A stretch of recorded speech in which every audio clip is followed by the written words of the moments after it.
सबसे पहले सबकी खोज में वकील साहब आपका बहुत बहुत धन्यवाद। आपसे प्रोजेक्ट किए हैं और एक चुनाव प्रतिनिधि भी व्यक्त किए हैं।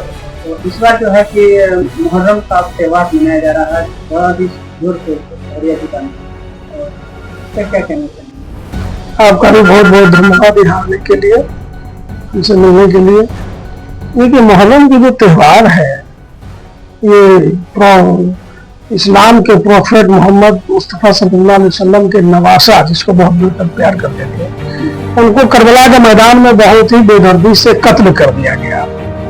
कत्ल किया गया कलमा पढ़ने वालों के ही द्वारा कत्ल किया गया। उसी की यादगार ये मुहर्रम मनाया जाता है कि मुहर्रम के, जिसको आशूरा बोलते हैं, आशूरा के चांद के 10वीं तारीख को हजरत इमाम हुसैन को करबला की धरती पर बेरहमी से बेदर्दी के साथ कत्ल किया गया। उससे पहले उनके पूरे परिवार, बच्चे, सभी को कत्ल कर दिया गया। और ये इतिहास में एक बहुत बड़ा दर्दनाक वाकया है। कोई भी धर्म, कोई भी समुदाय के लोग हो, जब उस वाकया को जानेंगे और सुनेंगे तो बगैर रोए हुए उनका दिल नहीं रह सकता। कहा जाए तो ये गमों का दिन है जी। ये बात, जब ये घटना जब याद आती है, स्मरण होती है, तो गम होना स्वाभाविक है। और इसमें इस्लाम में वो शिया समुदाय के लोग हैं, वो इसको ज्यादा मनाते हैं, ज्यादा ही वो गम मनाते हैं। और सुन्नी में जो है, इसमें भी दो तबके हैं, एक तबका देवबंद का, एक तबका बरेली का है। तो बरेली वाला भी ताजिया को मना करता है, देवबंद तो और सख्ती से मना करता है। लेकिन ये जितनी भी चीजें हैं मुहर्रम की, बस कि इनको देखिए है क्या कि कुरान और हदीस, इस्लाम में दो मेन फैक्टर है। और जब नबी गुजर गए, प्रोफेट साहब इस दुनिया से गुजर गए, तो हदीस बंद हो गई। और जब नबूवत बंद हो गई तो वही आना बंद हो गई, तो कुरान बंद हो गया। तो कुरान और हदीस से इतर हट के ये बाद का एक वाकया है जो बड़ा दर्दनाक वाकया है। इसी को जितने भी रस्म रिवाज करते हैं, चाहे वो हमारे सुन्नी में कोई करते हो या शिया भाई करते हो, तो उसी का याद मनाते, उसी का स्मरण करते हैं। और ये बड़ा ही एक मानवता के लिए अपने पूरे परिवार को कुर्बान किया हजरत इमाम हुसैन ने। बस शर्त इतनी थी कि आप हमें मान लें। अगर हजरत इमाम हुसैन उन लोगों को मान लेते यजीदियों को, तो उनकी जान भी बच जाती।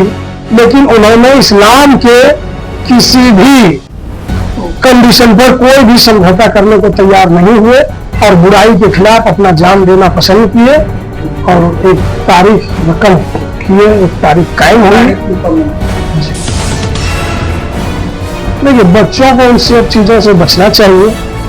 और जहां तक लाठी वगैरह, ढोल ताशे सबका कॉन्सेप्ट है, ये पहले से चला आ रहा है, लेकिन अभी भी संयम बरतना चाहिए, इन चीजों से बचना चाहिए। और ज्यादा इसमें टीका टिप्पणी भी नहीं करना चाहिए, लेकिन बचना चाहिए। जो भी शिक्षित माहौल के लोग हैं वो लोग ये सब चीजों में नहीं जाते। हाँ, एक दस्तूर बना हुआ है, परंपरा है, बहुत पहले से। अब तो काफी कम हो गया, अब तो काफी कम हो गया, लेकिन ये दस्तूर बना हुआ है, उस पर ज्यादा टीका टिप्पणी या फतवाबाजी नहीं करनी चाहिए। वो बस एक ये है कि करबल के मैदान में दोनों तरफ से लड़ाई हुई, उसी लड़ाई को एक समझिए, उसको मसनवी बोलते हैं, बनावटी। हाँ, फॉर्मेलिटी करके कि हम भी भाई उसी को सुन्नत अदा करते हैं, उसी का हम दोहरा करते हैं।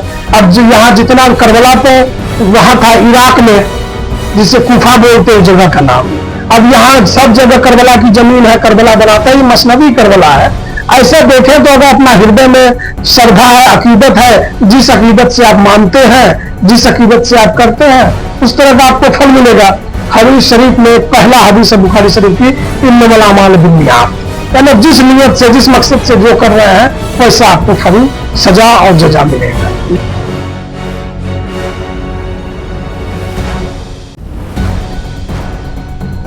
आने वाला है तो उसके तमाम क्या करना है? सावन का महीना का मगरूम बधाई देते हैं हम अपने बिरादरान वतन को।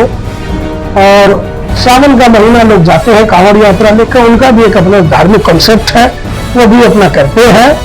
और देखिए, हमने आपको कई बार कहा, कई मौके पर कहा कि धार्मिक होने से पहले इंसान होना जरूरी है, इंसानियत होनी चाहिए, मानवता होनी चाहिए। ये बात आपको पता होगा कि यक्ष ने पूछा था युधिष्ठिर से कि जगत में श्रेष्ठ धर्म कौन है, तो उसने कहा कि दया धर्म सबसे सर्वश्रेष्ठ धर्म है। तो दया की परिभाषा क्या है?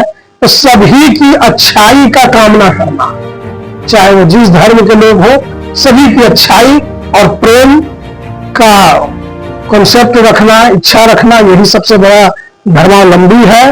और किसी की बुराई करना ये सबसे बड़ा अधर्मी है, चाहे वो किसी भी धर्म के लोग हो।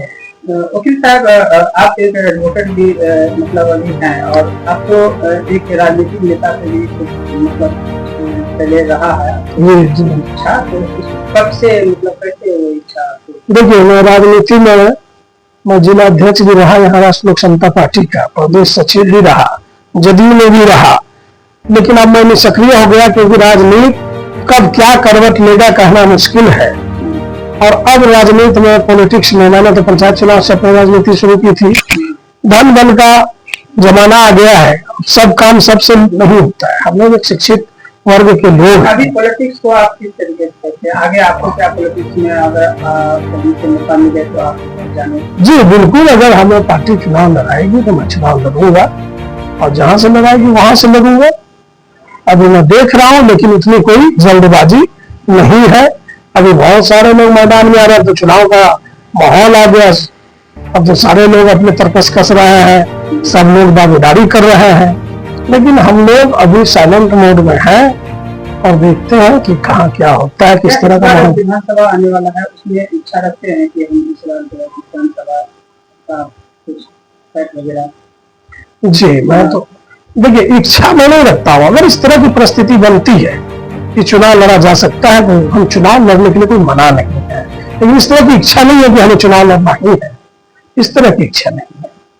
अगर परिसीमन बनेगी तो चुनाव, मौका दे तो जी जी बिल्कुल बिल्कुल हम चुनाव लड़ने के लिए तैयार है, सक्षम है, लेकिन कोई जल्दबाजी नहीं है कि अगर पार्टी हमें टिकट नहीं देगी तो चाहे तो मैं किसी भी दल बदल के टिकट ले लूं या किसी अन्य दल से लड़ लूं, ऐसी कोई जल्दबाजी नहीं। तो कितने ऐसे प्रत्याशी लोग हैं, उम्मीदवार हैं कि उनको पार्टी टिकट नहीं देने का बात नहीं पता है, हम लोग बदले लड़ लेंगे। बहुत सारे सवाल देखिए, बहुत सारे ऐसा क्यों नहीं कि हम भी देखिए, चुनाव लड़ना कोई बड़ी बात नहीं है। चुनाव तो कोई भी लड़ सकता है, नॉमिनेशन देने के लोकतंत्र कोई भी दे सकता है, लेकिन चुनाव का जो परिणाम आना चाहिए, हम परिणाम के अनुकूल में चुनाव के समर में कूदेंगे। अब चुनाव लड़ने में नॉमिनेशन देने के लिए कोई रोकेगा हमें? कोई नहीं रोकेगा। हम चुनाव लड़ ही सकते हैं, लेकिन वैसा चुनाव लड़ने से जिसमें हम अपना कोई छाप न छोड़ पाए, कोई परिणाम न ले पाए, वैसा चुनाव लड़ने की इच्छा नहीं।